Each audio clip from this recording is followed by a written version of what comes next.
the man fastens his belt, preparing to venture out in search of supplies. It has been over a month since the great battle took place. Judith has grown considerably and has learned to walk. Carl, whom everyone was most concerned about, has also recovered, although his right eye remains permanently disabled. However, he does not let it bother him. After a month of rebuilding, the community's life has once again stabilized. Today, Rick's partner for the outing is Daryl. Denise asks him to bring back some soda. They set off. Everything seems to be going well in the community, except for the lack of sustainable food resources. Rick said in the car that statistically speaking it should be a good day and luck should be on their side. The two brothers turn on the music and cheerfully enjoy the rhythm. It's been a while since they felt this relaxed. After driving for a while, they pass by a farm and decide to take a chance. They cautiously examine the surroundings after getting out of the car. This is a necessary step when searching for supplies. Then they open the house's door, and Rick quickly investigates. There is only one truck inside and there is no danger. Daryl opens the truck door and discovers it filled with food. Rick's prediction turns out to be correct. Their good luck has finally arrived. Rick picks up a toothpaste, which Michonne had repeatedly reminded him to find, and immediately decides to drive the truck back to the community, leaving the car for later in the evening. So, the two of them drive the truck towards the direction of the community, but they take a different route, hoping to find more along the way. After traveling a few kilometers, they pass by a gas station, which appears to be in a dilapidated state. However, Daryl finds a vending machine with the soda Denise needs. At that moment, a man accidentally collides with Rick, causing him to fall. Both Rick and Daryl quickly raise their guns in vigilance. After all, many people in the post-apocalyptic world are dangerous. The man gestures for them not to be alarmed, claiming that he accidentally ran into them while fleeing from dozens of approaching zombies. Rick then lowers his gun. The man apologizes and turns to leave. Rick felt that the man wasn't a bad person, so he introduced himself. The man also revealed his name as Paul, but people usually call him Jesus. Rick initially wanted to invite Jesus to join the community, but Daryl stopped him. Rick was irritated by the fact that this guy called himself Jesus. Suddenly, gunshots could be heard from behind them. Both of them immediately grabbed their guns and went to investigate. The sound was coming from the back of a house. When they arrived, they found out it was just firecrackers. Daryl quickly realized let Rick see if the car keys are still there. As expected, the person who had bumped into Rick had stolen the keys. When they ran out, the guy had dropped Daryl's backpack and driven off in the car. Rick and Daryl were infuriated and couldn't let it slide. They had to find that damn guy, especially because the car was filled with so much food. So, they ran along the road in pursuit. However, they only came across the vending machine on the way. Daryl broke it open and took out some meals ready to eat and sodas, which were originally meant for Denise, but they were too thirsty and needed to hydrate. Rick didn't have the mindset to recruit Jesus anymore. He just wanted to find him and give him a beating. After running for another half an hour, they finally spotted the car. The guy seemed to be fixing the tires. To avoid alerting him, the two good brothers approached slowly from the woods. As Jesus finished his work, Rick rushed towards him, grabbed him, and warned him not to move. But Jesus proved to be a formidable fighter. Within a few moves, he easily overpowered Rick. Even Daryl, who had rushed in, was taken down quickly by Jesus. It was Rick who finally ran over him and knocked him down before pointing a gun at his head. Jesus remained calm and taunted them, asking if they had any bullets. After saying that, Rick and Daryl simultaneously shot at the approaching zombies, and Jesus started to back down. However, he still tried to play mind games with his words, but Rick had lost his patience by then. He appeared more like a killing machine than a good person. They didn't kill Jesus in the end. They just tied him up and left him there. The rope was loose enough for him to escape quickly. Daryl even tossed him a bottle of soda, so he wouldn't die of thirst in that spot. Although there was a small incident, the outcome was still good. The two of them slowly made their way back to the community with the food. They played music along the way. Soon, Rick noticed a farm on the roadside and decided to turn and take a look. However, Daryl noticed that whenever the car jolted or turned, there was a noise on the roof. Daryl had a hunch that the bastard was up there. Rick abruptly hit the brakes and stopped the car. As expected, the guy had somehow made his way onto the roof again. Jesus stood up and taunted them, then turned and ran. Both Rick and Daryl were furious, especially Daryl. Without saying a word, they got out of the car and went after the bastards. A chase ensued, and the guy was slippery like an eel. Rick also stopped the car and killed a few zombies in the area. Jesus circled around and made his way back to the truck, intending to steal it again and escape. but Daryl caught up and tried to drag him out. However, just as they were engaged in a tug of war, a zombie appeared behind Daryl. Getting closer, Jesus grabbed the handgun from the seat and aimed it at Daryl. Daryl, who was in a good mood at first, has been sickened by this guy all day. However, while trying to pull him out, Daryl accidentally hit the handbrake. The car started tilting towards the lake. Both of them realized something was wrong and jumped out of the car. Jesus had some bad luck this time and got knocked unconscious by the door. After Rick dealt with the zombies, he turned around and witnessed the car sliding into the water. They looked at Jesus lying on the ground, and then at the truck, only one corner of which was left above the water. It had been a wasted day. It was all this guy's fault. They had expected to have good luck when they came out today. Daryl initially wanted to leave this guy behind, but Rick decided to take him along. Leaving him here is no different from waiting for death. This guy was slick, but not a bad person. He indirectly saved Daryl's life earlier. By now, it was getting late, and they didn't want to search for supplies anymore. So, they found another car and brought Jesus back to the community. When they arrived, it was already nighttime. Rick took him to the infirmary first to check for serious injuries. They confirmed that he was only unconscious. They locked him in the basement, leaving a cup of water and a note that said, "You're injured. I brought you here. You're safe." Rick, the two brothers couldn't help but sigh. It had been a terrible day. They planned to try their luck again tomorrow.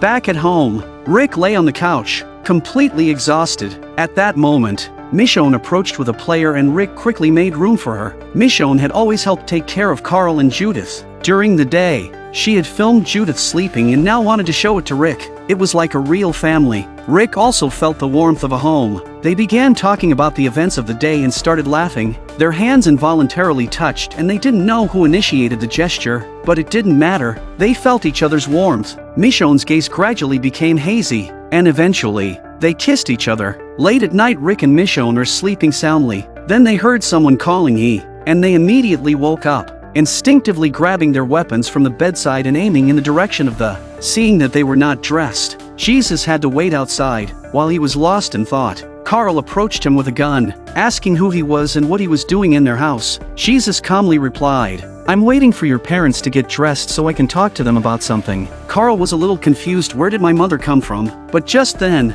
Michonne and Rick walked out disheveled, adding to the awkwardness of the situation. Rick didn't know what to say. At that moment, Daryl and the others caught up with Jesus, and Abraham, observing Rick and Michonne, sensed what had happened. Everyone had a vague understanding of the situation. Rick quickly changed the subject, asking Jesus about the matter he wanted to discuss. They all sat down, waiting for Jesus to express his thoughts. To their surprise, Jesus began by saying, "I checked out your armory. Haven't seen that many weapons in a while. Your equipment is top-notch, but you're running low on food. It's simply not enough to feed all of you." He also took the opportunity to compliment the biscuits, treating the place as if it were his home. Jesus continued, addressing Daryl directly, "Although our first encounter wasn't pleasant, we're all struggling to survive. You and Rick could have easily left me behind before, but you didn't. That's one reason why I wanted to talk to you." Jesus revealed that he came from a place similar to theirs and that his job was to venture out and seek to make deals with other communities. He explained that taking their car earlier was because his community also needed those supplies.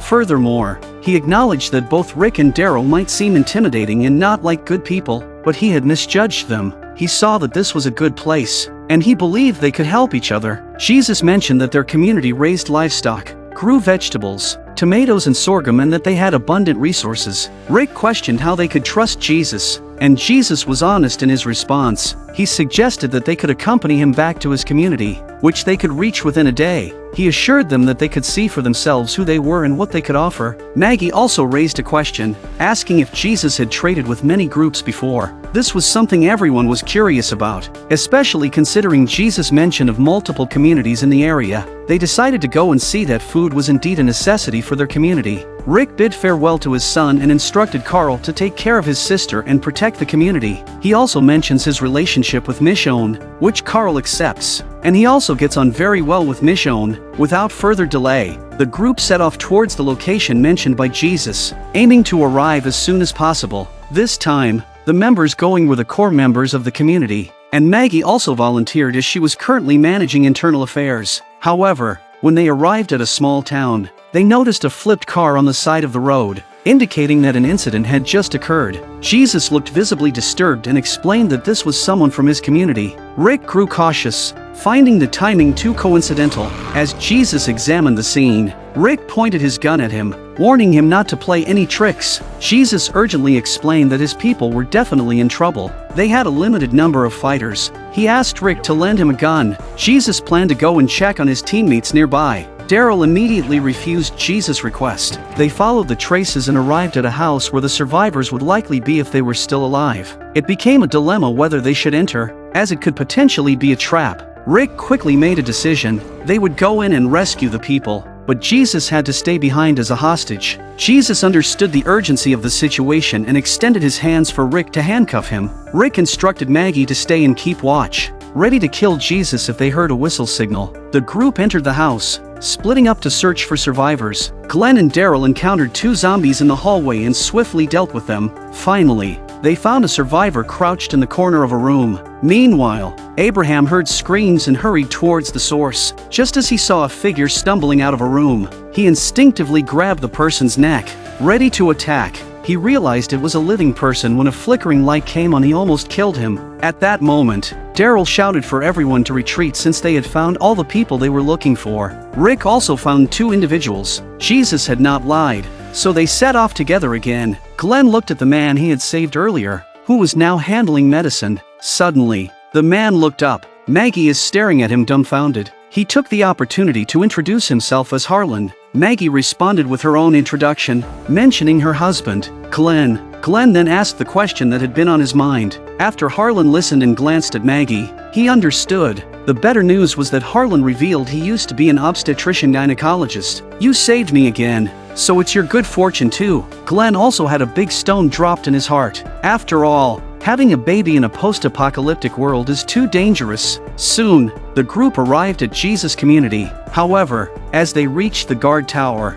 2 individuals instructed them to halt and demanded they surrender their weapons to enter. Obviously, this was impossible as Rick wouldn't allow his people to be in danger. Harlan, the doctor, came forward and vouched for them, mentioning that they had just saved them. The gates slowly opened as a result. The group observed the community, named Hilltop. Once they entered, it had tall wooden fences and a single impressive building, supposedly a converted museum. Just as Jesus had described, the community raised livestock and grew vegetables and corn, creating a sense of tranquility. The residents primarily lived in RVs or makeshift houses. Jesus wasn't the leader. The man who created it lives in this public house. Inside the house, everyone examines the old building with curiosity. At that moment, a side door slowly opened, and the person who emerged was none other than the leader of Hilltop. Gregory, an elderly man who seemed a bit eccentric, suggested that Rick and the group take a shower first, apparently trying to showcase the superiority of their community. Rick didn't bother confronting Gregory and thought that taking a shower wouldn't hurt since they were tired after a long day. After a while, Maggie went to Gregory's office to discuss the collaboration. As soon as this old bastard laid eyes on a beautiful woman, his eyes lit up. Adopting a superior attitude and flaunting his own culture, Maggie didn't want to waste time and quickly got to the point of negotiation. However, Gregory continuously mocked Rick's community, belittled their resources, and boasted about the greatness of Hilltop. It was evident that he was trying to gain an advantage in the trade. Gregory bluntly stated that the food situation in Rick's community wasn't promising and that everything would collapse if people couldn't eat their fill. To put it bluntly, you have nothing. However, he claimed to be a good person and expressed his willingness to help, but not for free. Since Rick's group had limited resources, he suggested their people work in Hilltop in exchange. He specifically welcomed Maggie, emphasizing her beauty and asking, "What do you say, darling?" Maggie burned with anger after listening to Gregory's remarks. The old bastard was verbally harassing her. Maggie said directly and sarcastically that your community has no bullets or medical supplies at all and we can all help each other. At this point, Gregory announced the end of the negotiations straight away. After a while, some members from Hilltop returned from outside, seemingly having encountered something. Only 3 people came back, and the leader among them mentioned that the rest of their group had died. Gregory immediately asked if Negan had killed them. "We had a deal." The man in the back replied he thought we were giving too little. They still have Craig. Said they keep him alive. Return him to us. If I deliver a message to you. So tell me. Sorry.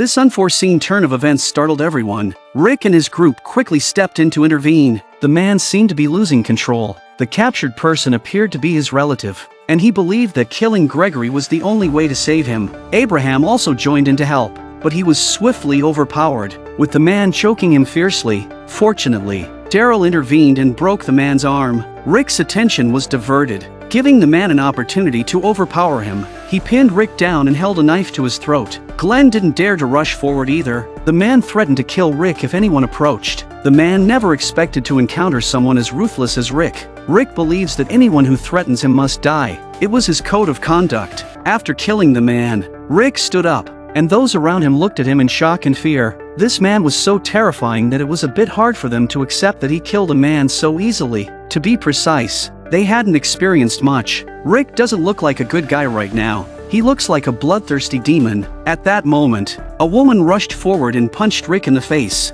but Michonne wouldn't tolerate such behavior. Jesus quickly stepped in to de-escalate the situation, not wanting further conflict between the two groups, because Rick and the others weren't at fault in this at all. With his intervention, the incident came to an end. Gregory survived with non-fatal injuries. Later, the group arrived at a meeting room. Rick was perplexed because they had mentioned the name Negan earlier. The group Daryl encountered before seemed to be connected to this Negan. Rick wondered who this person was. Jesus explained that Negan led a group called the Saviors, who emerged after they built their walls. They negotiated with Gregory, killed one of their own members, and brutally beat a 16-year-old boy to death. Gregory was too weak to resist, and while he wasn't the ideal leader in Jesus' eyes, he had established Hilltop. The Saviors demanded half of their supplies, including livestock, and 70% of everything they acquired each month. In return, they promised not to attack Hilltop. Daryl immediately asked why they didn't kill the Saviors. Jesus explained that most of the people in Hilltop didn't know how to fight.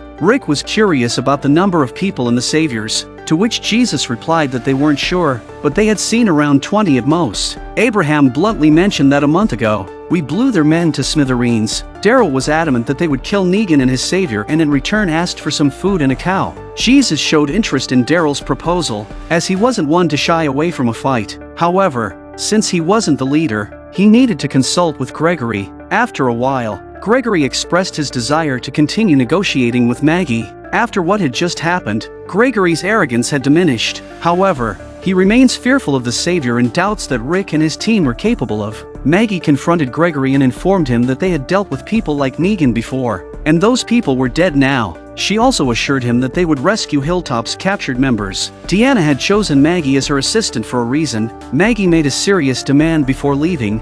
They must bring back half of the supplies to their community. She wasn't afraid of Gregory's refusal, stating that he would only exploit them further by aligning with Negan. If things continue like this, Hilltop Cottage will eventually be left with nothing. In the end, Maggie succeeded in the negotiation, and Gregory agreed to the terms. Rick decided to send the supplies back to their community before setting off. He also managed to convince the man who had clashed with them earlier to join them. This man was responsible for supplying Negan's base and had valuable information about it. Before leaving, Maggie and Glenn visited Dr. Harlan for a thorough examination. The good news was that their baby was healthy. A few minutes later, Rick and the others drove towards home. On the road, Glenn enthusiastically shared the pictures from earlier with Michonne. Michonne is happy for them too. It's a pity it's at such an eventful time. Abraham couldn't help but feel a tinge of envy. He, too, wanted to have a child, but he lacked the same courage and determination as Glenn.